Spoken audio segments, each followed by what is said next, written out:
This is Lesson 1 for beginning students of the Dance of the Eye and the Hand. Today, we'll have a brief history of Chinese calligraphy, explore the 4 treasures of the studio, and talk about getting ready to paint. Welcome. This is the first lesson of the Dance of the Eye and the Hand for beginners. And what I intend to do in the next 10 lessons is give you an introduction to both a little bit of history, a little bit of skills, a little bit of practice in the art of using the Chinese brush for calligraphy and some basic landscape.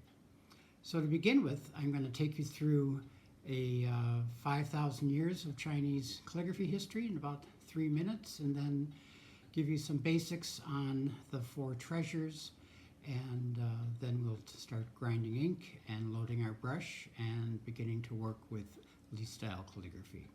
So welcome, and there's also an accompanying packet that you can download and print that will be helpful as you follow along with the instructions. So let's get started. This chart shows us how even taking a simple word such as teach, the form it takes in Chinese depends upon the style or the script that's used. Beginning at the top of this page, we have 3 scripts, all of which are archaic forms. They're part of the history but are no longer in common use. The first of these is oracle bone script.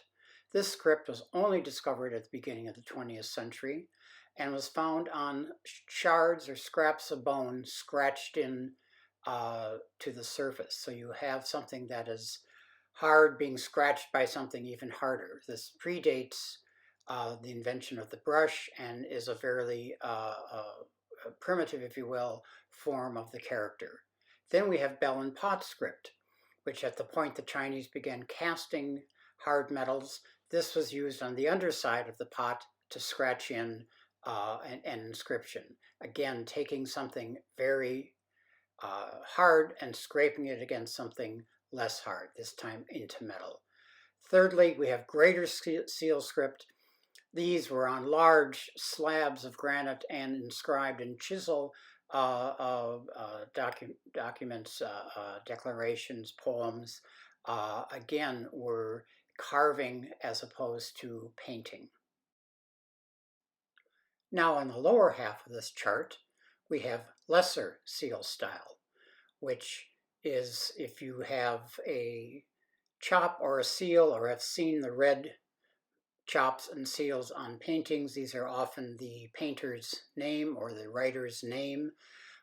This is a style of calligraphy that is used for creating those carvings. This begins to have some grace of lines, some curve, a little more sense of balance, but is still something that is being carved into stone. Out of lesser seal style, we then have Li style, which is also known as clerical style or official style. This is a very sort of demonstrative script used in proclamations and classical writings. Most places that will be teaching you Chinese calligraphy do not start with Li style. They more often than not will start with regular style. However, I am teaching in the manner that I was taught by my teacher, Hong Zhang, and he starts with Li style because it's an easier entry place. Li style, all the horizontals are horizontal, the verticals are verticals, down to left, down to right are pretty much 45-degree angles. If you start with regular style, all of the strokes, with the exception of the verticals, are at a particular angle. There are many, many different ways to end a vertical line, a horizontal line, a dot.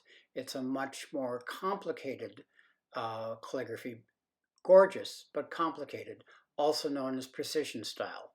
But in this track, we will be starting with Li style as our starting place for calligraphy. But going on to regular style, it is the most common. If you pick up most publications or pamphlets or whatever, more likely than not, they're written in regular style. From regular style, we can go to running style. And running style is if I were a Chinese native and doing a grocery list, it's a quick way of writing characters. Think of it as a cursive form within a single character. From running, we go to casual. Casual is taking that a step farther and further simplifying each character, but also then possibility of connecting character to character to character to character. It's a much more artistic, much more expressive form. Mad casual is taking that even farther into purely abstraction. One form that's missing on this chart is simplified script, which has been used in China since the days of Mao. It's one of the first things he did in becoming in power in China was to simplify the language, and illiteracy dropped substantially because of this. So depending who you are, if you have learned Chinese, what form you learned depends upon your age, where you lived, how you were taught. If you were taught classically, you might learn a lot of these forms, most likely regular and possibly Li. If you were born in China since the revolution, you may not know either of those forms unless you more recently have added them to your studies. So depending upon where a Chinese native came from will differ on which styles of these they were schooled in and therefore are fluent in. Now let's move on to the 4 treasures of the studio. The first treasure is the ink stick in our lower right screen here. The ink stick is traditionally made from pine wood. They'll take pine logs, build a big fire, and put a brass bell over it, collect the soot, that sticky, tarry stuff like on a barbecue grill, and put that in a bowl, take some animal fat, and whip it up into a batter. They'll pour that batter into tins, and when that is dried, what comes out is a black rectangular shape of ink. That is the first treasure. The ink stone is the second treasure, basically a rock that's been carved into to create a carving surface or grinding surface for your ink stick. Third treasure is our brush, which is basically a stick, here bamboo, and some animal hair. Brushes come in different hairs. Chinese will tell us wolf, fox, sable, mink, rabbit, sheep, horse, deer. Almost anything that has hair can be used to make a brush. Brushes come in different sizes. The one we're using in this lesson I would call a landscape brush. It's a wolf-haired brush. A smaller brush could be the identical hair, but used for detail. You can use brushes for very specific purposes, for very specific styles of calligraphy, and brushes up to mops and floor maps for doing large calligraphy or splash paintings. Our last treasure is the paper. In this series, we will be working exclusively on Xuan paper. That's Xuan. It is raw Xuan, which means it has not been treated with alum, which means it's highly absorbent. Most commercially available papers in your art stores have been treated with alum.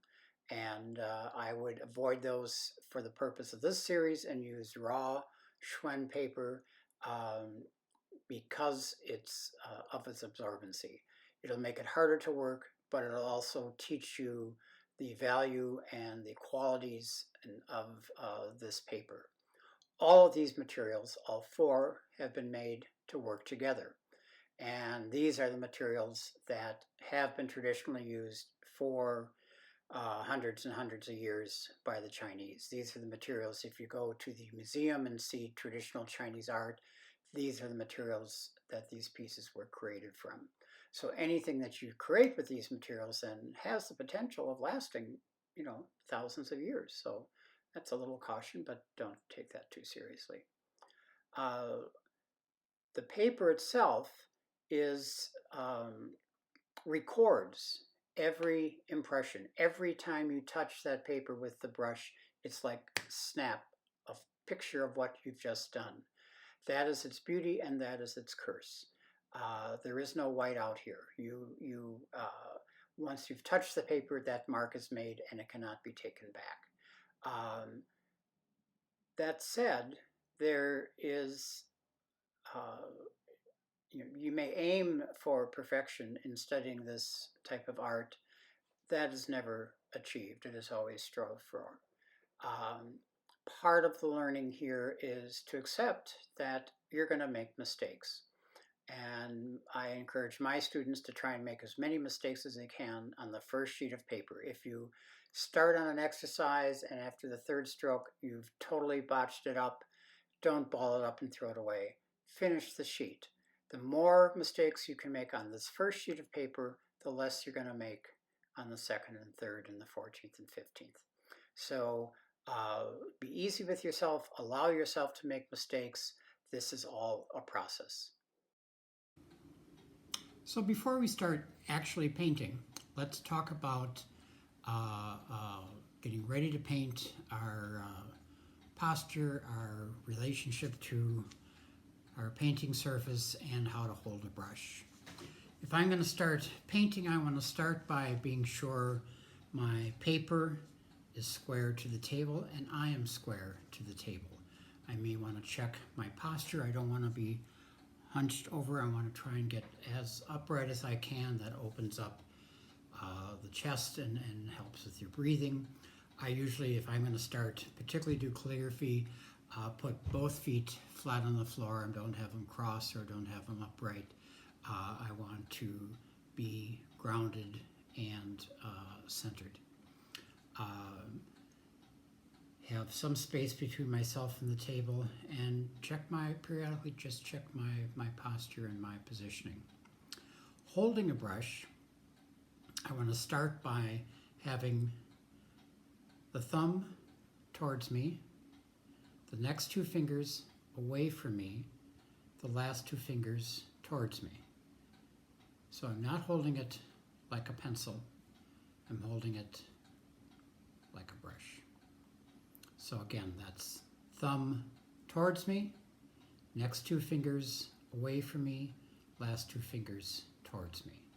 And this is particularly true for doing calligraphy, but as I move into landscape, I may have a more relaxed relationship with the brush, using more of the side of it, but I'm still, by and large, keeping that same fingering. Where you hold the brush, basically the closer you are to the tip, you'll have more control. The higher you are, more strength. So I would start fairly close. I would have students who would want to learn traditionally, which would mean they'd keep their arm off the table. That's an excellent practice. It will slow down your progress. I don't see a problem with touching the table, just don't camp there. So keep that.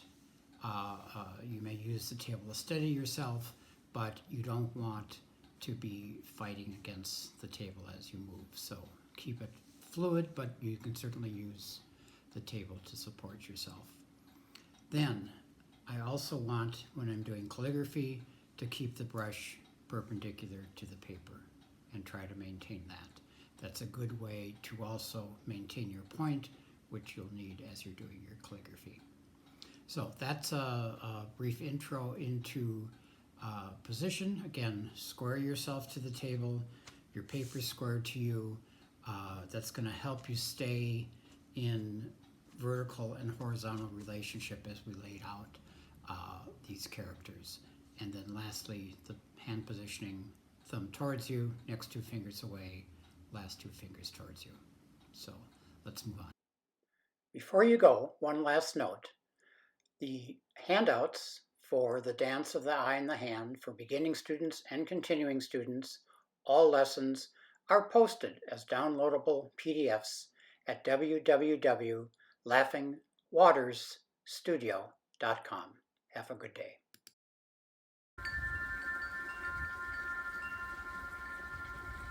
You have been watching Distance Learning from Laughing Waters Studio.